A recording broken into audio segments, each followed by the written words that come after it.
Hi guys, so yesterday I went to our locals and I managed to get first with my Diaboromon deck from BT5, so I was just going to go through the list and I'll talk about my matchups and any changes that I think I might change to the deck. So starting off with the level 2s, I'm playing 2 of the BT2 Cinnamon and, sorry, 3 of the BT2 Cinnamon, 2 of the BT5 Cinnamon. In all honesty, these didn't make a huge difference in matchups. The Cinnamon for the draws was really nice. And then this one boosted my Diaboromon by an extra 2k when I had a token. So both were probably about as relevant as each other. I might keep messing about with ratios, but in all honesty, just having 5 unidentified is really good because it means that you can get your Wraths online. But they didn't make a huge difference overall to the matchups. Moving on to the level 3s, we've got 4 of the BT5 Caramon, 2 of the promo Caramon, 4 of the BT2 Caramon, and then lastly 2 Chumon, because I thought I might have some blue matchups. I didn't end up having any, but it was sort of nice to have them there. So this Caramon, definitely MVP of the level 3s. It is very useful if you get the rush Kurisarimon. It's just phenomenal. This is definitely the best one to open, but you kind of want to open it alongside another level 3 just so you get something to evolve and then you can hard play this one.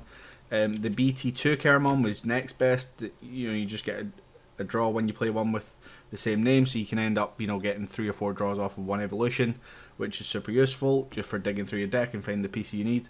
Chumon didn't actually come up, so this could have been any level 3 and it would have done the same thing. And then the promo Caramon didn't really do much. It was nice having more unidentified. If I had I only have 2 of this promo Caramon, so I don't really know if I'd rather play the 4 Caramon. I probably would, just to see more unidentified names. But yeah, the Chumons didn't come up and the promo Caramon didn't come up, so it's a bit of a wash. Then moving on to level 4s, we've got 4 BT2 Kurisarimon, 4 of the BT5 Kurisarimon, and then 4 of the Shademon. So this Kurisarimon is excellent to get off of the Caramon when you're searching. It plays an errata for free and it gives all your tokens rush, which really helped. Like, people just didn't see that coming. They didn't read this inheritable. I played a load of tokens and swung for game multiple times because people just didn't know it had rush. This one gains memory when you play it, so you can essentially bring out a Diaboromon for free sometimes, and it means if you go Diaboromon, gain 3 memory, you can then still Armageddonmon. So I Armageddonmon for game a couple of times because I had this effect. Shademon, didn't hit it in security. I don't think I blocked a single attack, so I'd probably swap it for either the Kurisarimon blocker, the promo one, or just the Dark Tyrannomon because it's a 1 cost. But the other 2 Kurisarimons were very useful. On to level 5, so we've got 4 of the BT5 Inframon and then 4 of the Warumonzimon. This was excellent. There was a lot of times where I ended up on 5 memory and I could just drop this in Diaboromon and still swing. So having a 2 cost was really useful. This was really good. The inheritable wasn't hugely relevant, but the ability to go from a Caramon straight into this did actually come up and won me a game because my opponent, they cleared the level 5 and they were like, haha, you can't go into the level 5 now. But you didn't realise that I can just go straight from Caramon. Then on to the level 6s, we've got the 4 of the BT5 Diaboromon, which is absolute best one. 2 of the promo Diaboromon, and then 1 of the BT2 Diaboromon. So the BT2 Diaboromon, I didn't play it a single time. It was just never useful. It was never good. One of these 2 was always better. So I probably will drop this for a 3rd Diaboromon. Promo Diaboromon.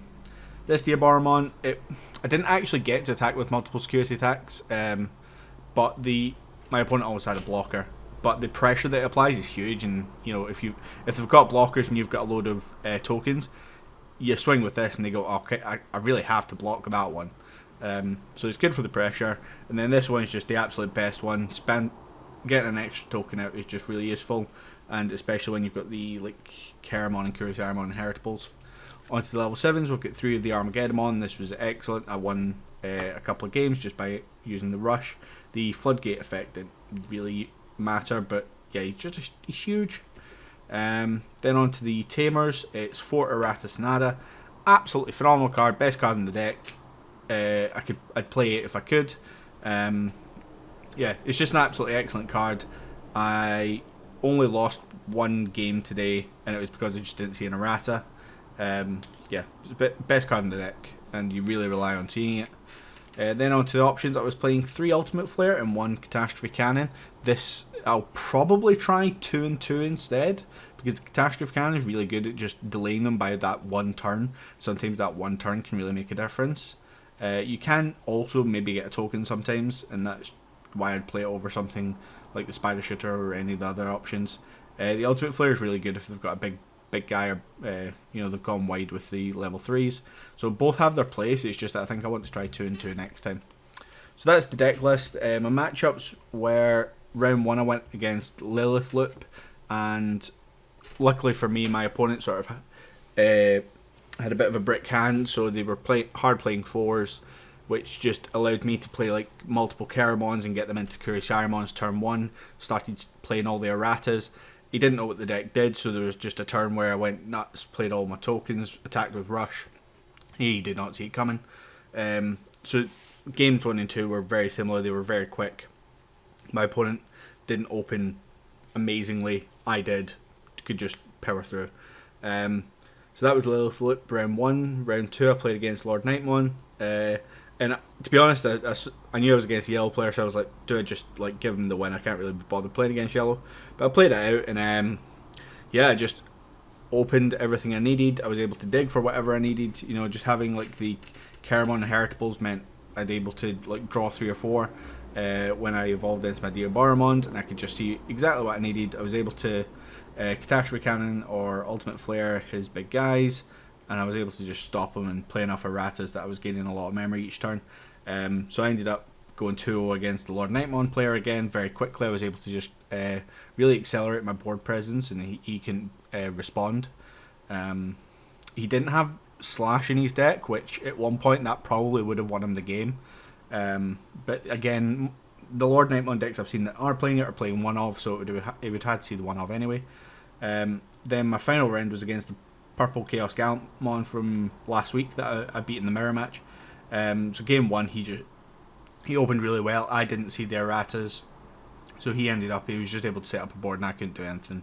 So he won game 1 quite comfortably. Game 2 we both played it out really well. It lasted for quite a while. This deck usually likes to win fast or lose fast, but it actually ground on for a little bit. But I had like 3 erratas out, and I was able to just go 1 turn, able to get out of the Diaboromon, rush Armageddon 1, kill him in 1 turn. And then game 3, neither of us opened well. I ended up with like 3 Diaboromon from BT5, 2 Armageddon 1, and 2 Ultimate Flares in my hand.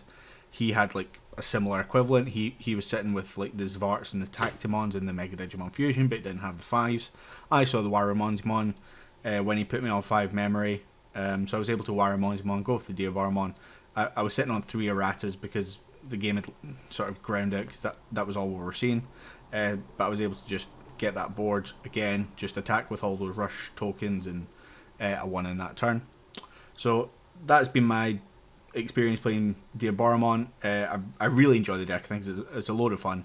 But please like and subscribe if you've enjoyed watching the content, and if there's anything you'd like to request in the comments, just let us know. We have most of the decks that are available, and just let me know if you want to discuss any of my deck building choices, because I do like to discuss these things, and if there's something that might seem a bit odd, I'm more than happy to explain it. So thanks for watching, and we'll get you next time.